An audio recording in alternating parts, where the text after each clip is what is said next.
Hi, you're watching Sipping Off the Cuff on Tequila Aficionado. All of our platforms. I'm Mike Morales here in San Antonio. That gentleman over there is Jim Johnson in Youngstown, Ohio. in Ohio. How's the weather in Ohio? Is it hot? It's hot. It's nice. It was about 85 degrees today. A little storm coming through, but it's been warm the last couple of days, which is Well, nice. Good tequila weather. yeah, it's good tequila weather, and we are this evening, this afternoon, we are going to be tasting and dissecting Hacienda Vieja. And I'm really excited about this because this comes from an old school family. Now, you did some of the research right on the website. We were having a problem with their website has Flash and Adobe, and it's worthless on your phone, so we had to go Yeah, on it's the tough to get computer on. for it. Yeah. So tell me what kind of stuff that are we going to expect from these? And you all might have seen these. This is a nationwide distribution, at least throughout Southern California. I saw these a lot. You tell me what you found, and I'll tell you what I know. Well, I usually try to check with my local reps and distributors here to see if we can get these. This is one that was not on their list, but the list that he had for tequila, because we're a control state here, the list that he had for tequila has not been updated since 2016. Oh, They had one oh. in December of 16, and now that Don Julio has switched ownership and the trade-off for Bushmills and all that stuff went back and forth, there's a new list coming out in the state of Ohio because it's different reps handling each brand. So they're a little behind the eight ball updating it, but I would imagine that if you can get this in multiple states in the Southwest, you can probably get it here. I have not seen it on the shelf, but that doesn't mean anything in Youngstown because they don't order that kind of tequila Right. variety here that they do everywhere else. We're working on changing that. But I did some research on this, and the family's been doing tequila, making tequila for a while now, but they listed, just over 30 years of really being in the business of making and exporting tequila. And I got the sense from that the father, Don Felix, who their other line is named after and in commemoration of, did it in small batches in a very small scale in Jalisco, and then eventually grew to become a larger scale producer and distributor. And as you said, they are the former, they created the Cazadores brand. Right. This from what I know, and I've driven past their distillery when it was still owned by the family. This is the same family, the Bañuelos family. In fact, the founder was Felix Bañuelos. The Bañuelos family are huge agave growers in Arandas. And some of you who have visited Arandas may have driven past the restaurant. Well, the distillery is behind the restaurant. Depends on what side of the road you're on. And when the family sold Cazadores to Bacardi, there was a 5-year non-compete with the family, and the reason I know this is because there was an article written in Bin magazine. Bin is an industry trade magazine for Southern California, where I was still getting that magazine at that time, and I was living in New Mexico. The family had a 5-year non-compete, so they were not allowed to make 100% tequila. So Hacienda Vieja was their brand. It originally came in a reposado, just like Cazadores was, because traditionally that's how they premier tequilas back then.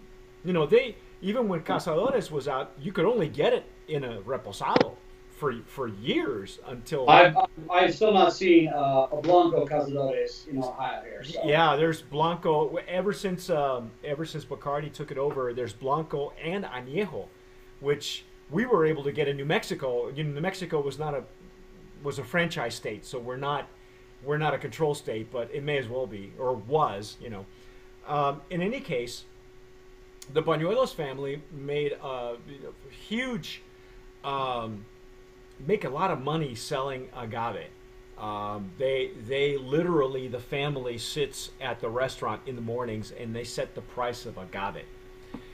That's how So they, they're not only producing their own, they're selling to many other producers. right, exactly. You know, but they always guarantee their own production first, and then, you know, whatever's left over, they sell to others. And when they sold the brand, they sold the brand of Bacardi. They were making Hacienda Vieja in a reposado as a 70-30 mixto. So that's what they did initially until after their 5 year, and now this iteration is a 100%. This is as far, yep, right there on the label, 100% agave. And so I'm excited because when I lived in Southern California 4 years ago, I went back to live for a year after my dad passed away, and I saw this on all the shelves in every Mexican restaurant and store that you can find in Southern California, but I never picked any up. So I don't know what the flavor profile is, but you and I are going to start with a Blanco. I'm ready to go. Here we go. I am going to use my Riedels for this one. I like that they have a safety pour on there, and some of you who have had this, you get bubbles immediately on the. What? Explain to me again the type of glassware you're using. I know you mentioned it last time you and I did a tasting. The last time I used a glass that I've had that's a very, very old piece of my grandmother's glass. It was an old French liquor tasting glass. But I recently went to Ireland, and there's actually a story coming with that. You'll be writing that up for me, right? I'll be writing that up. There's a video too. We taught the son of the #1 whiskey bar in Ireland, 2014, 15, and 16. They won that award. Wow. They're the only bar outside of Dublin to ever win it. And they happened to pour Patron and Jose Cuervo Tradicional in there, so we taught them how to make margaritas, because it's not really a big cocktail country, but a lot of people drink tequila there. So I got from them whiskey tasting glasses, but these are the standard tulips that are on stems. And then I've got this is actually the Irish Whiskey Society Glencairn glass. So I'll be using this with the Añejo. Excellent. Wow, you are armed to the teeth, senor. Good boy. Excellent. We shipped a lot home. So we came through customs with, we hit the duty free pretty hard, and then we came through with almost a case of these glasses. So excellent. The guys at customs knew something was up. They wanted to know where the party was. Yeah, well, we heavily, and I'll share this with you in later reviews with you of Hacienda Vieja. Some of the glasses that we're experimenting with, and I'm glad to see that you're right on board with what we're using and what we're looking at. So I love this agave punch right away, man. Yeah, but I'll tell you what, it's there, but it's got a very it's a mellow. Floral. It's rather green, I think. Yeah. But it is beautiful right off the bat. It just comes up to greet you, and I'm using. I mean, of course, the Riedel glass is the standard tequila glass right now, where we feel that the quality of tequila out there has outgrown the Riedel. But we're outpacing, I think, that glass. There's a great phrase, outpacing. I think that's really the key. And wow, but I love that I don't have to dig for it. It's just right there. It is. It's right up front. It's right up front. It's green. It's baked. It's more green than baked. And I know this doesn't spend much time. I mean, it rests for 30 days, I believe. Is that what they say on the website? Okay. Right, but it's got just it's like when you're chopping fresh wood. It's that green smell of fresh, almost fresh earth and vegetation, but it's really not grassy. It's very mellow. It's nice. I love it. I'm gonna dig in, man. I'm gonna go for it.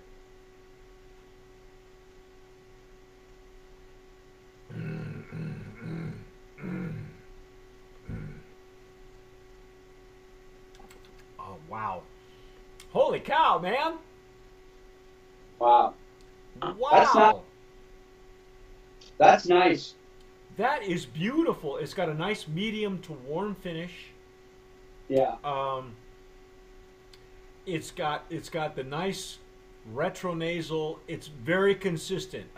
What I discovered was the nose and the intake, the attack, very consistent. We got that kind of a white pepper blow up right as soon as you get to it. It's not as sweet as you get in other parts of the Highlands. It's kind of a combination of both Highlands and Lowlands, if you ask me. I'm really glad that I think that this is a true. When people ask what the microclimates taste like and smell like, this is really truly Arandas. Yeah, this has got wow. You know, it's not, and like it's a fresh floral vegetation kind of. It's very fresh though. It doesn't have any. Sometimes you get those and they get a little musty or a little like old grassy on them. Yeah. This is vibrant. It's very vibrant. Yes, it is. I think it's got the white pepper explosion in the palate, and it's not like it's a slow explosion. It's almost immediate. No, yeah, and the back end is a lot of the flavor is right up front. It's not very complex, but that's good because that upfront hint of flavor is not something you want to die out, or it's very upfront with it, and then it's warm. For me, it's a little bit warm, but the mouthfeel on this is silky. It's just very nice. It's got a good structure to it on the mouthfeel too. Were you able to do any kind of price check just out of curiosity? $20. How much? $20. When I type in this bottle right here, I get a $20 price point. And again, I Googled that. So where? Google shopping, they're where? basing it Just off anywhere? Just whatever comes up first? I'm assuming what happened with the Google shopping is that it's going to be the closest one to me that actually carries this. And I saw some names of some online purveyors and some Michigan liquor stores and a couple out of Pennsylvania. But $19.99 was it across the board. Wow. And that was for both this and the Reposado. Wow. Which makes this, I don't even want to call this a value tequila, though, because I don't think this family makes crap. But this is, for a price point, this is a great tequila to sip or mix. But see, to me, and you're correct, they don't make crap, but to me, let's put it this way, they are an old tequila making family. It's old school. Right. For instance, the Orendine family has their ollitas, which is this line. You know, they're much more affordable, approachable line, and then they have, they have the Gran Orendine, which is similar to, and I'll have a box to show you what I mean. It's the similar iteration to compete with the Don Felix line that will be tasted later on. This to me is what Cazadores used to be, how it always should be. And for those of you who are watching us, you are probably watching this video with Jim and I, after Alex and I have done the Cazadores actually submitted this year. Oh, okay, great. And the new iteration of Cazadores is nothing like what this used to be. Okay? This is what Cazadores used to be like, okay? From the original makers, obviously.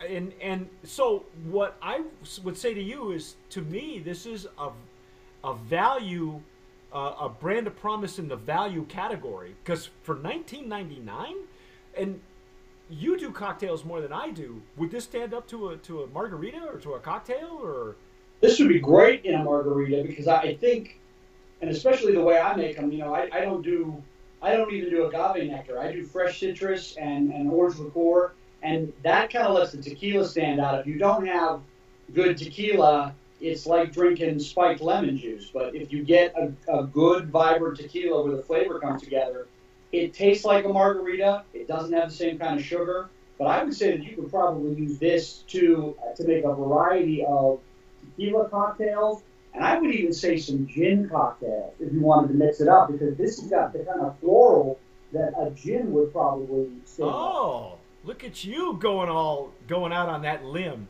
This is gorgeous. What a beautiful, and I don't know if we didn't get a chance to show you. Look at the beautiful structure, legs and tiers. Yeah. It's pristine. It's a pristine.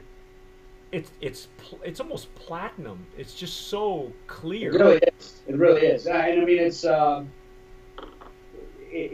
very, you can tell in the glass. It's clear, which would make you think, oh, this is going to be watered down, or it's not going to have complete. The body on it's still very nice. Yes. So, what do you think? You agree with me? Brand of Promise nominee in that value category? Yeah. Well, yes, absolutely. I mean, this is a great Blanco. This is a great mixer, but on its own, this is fine. Just fine for me. I mean, I'm happy having this right as it is. Yeah, drink this all day long, man. It's making, wow. It's just, I really, really am so happy. Thank you for these guys, for the Hacienda Vieja folks, the PR company that reached out to us, and I'm so glad to finally have these guys on our Sipping Off the Cuff, because I've seen them on the shelves. They're very, very popular. They're all over Southern California and probably other major states. I mean, they've got huge distribution. When Ohio gets this is, don't be fooled by the bottle. This is a legacy. I would call this a legacy. I'm going to my distributor tomorrow, and I'm going to, well, not tomorrow, it's a holiday, but I'll go to them on Wednesday and say, if it's on the list or if the list is updated, you got to let me know, because I would buy this. I mean, at $20 a bottle, you can put a few bottles of this just to have around, and it's delicious. Wow. And I'm a little worried about the way you said about Cazadores, because that used to be the house tequila when I was bartending, and that was a while ago, and it was this kind of quality. And I kind of see where you're coming from with this, that 5 years is up, because they're bringing back what they were doing when Cazadores first came out. Yes. And for those of you who have not, like I don't want to spoil the other. Yeah, we don't want to do any spoilers, but there's a lot of revelation when Alex and I did Cazadores, because he and I have, we grew up in this business, and we had all had Cazadores, and I gotta tell you, this is what it reminds me of. Okay, the new Cazadores, the new iteration, sadly, is not there. By the time you see this Sipping Off the Cup with Jim and I, this is right before the 4th of July. It's July 3rd right now. I would say when you see the video, there are a lot of information that we tell you about the new Cazadores. But for those of you who really miss the old school stuff from the original makers, so that's our take on Hacienda Vieja. Just to be clear, let me give you the gnome number on that. They were so nice to give us the entire line, so we're going to try and get to all the whole line here. The gnome is 1412. Okay, and the bottle on the back has a nice, I guess that's part of the distillery. That's part of the old school home. That they you've got the agave down here in the corner. Right. I mean, it looks like the scene was taken out of a photograph. Yes. Yeah, and it's, I'm so glad that we got these. And right says proudly, un tequila de Arandas. So this is an area to be very proud of. We'll be back shortly. Stay with us. You'll see the Reposado coming up really shortly. I'm Mike Morales here in San Antonio. That young man over there is Jim Johnston in Youngstown, Ohio. You've been watching Sipping Off the Cuff on Tequila Aficionado Media, all of our platforms. But as we like to say here, tomar sabiamente.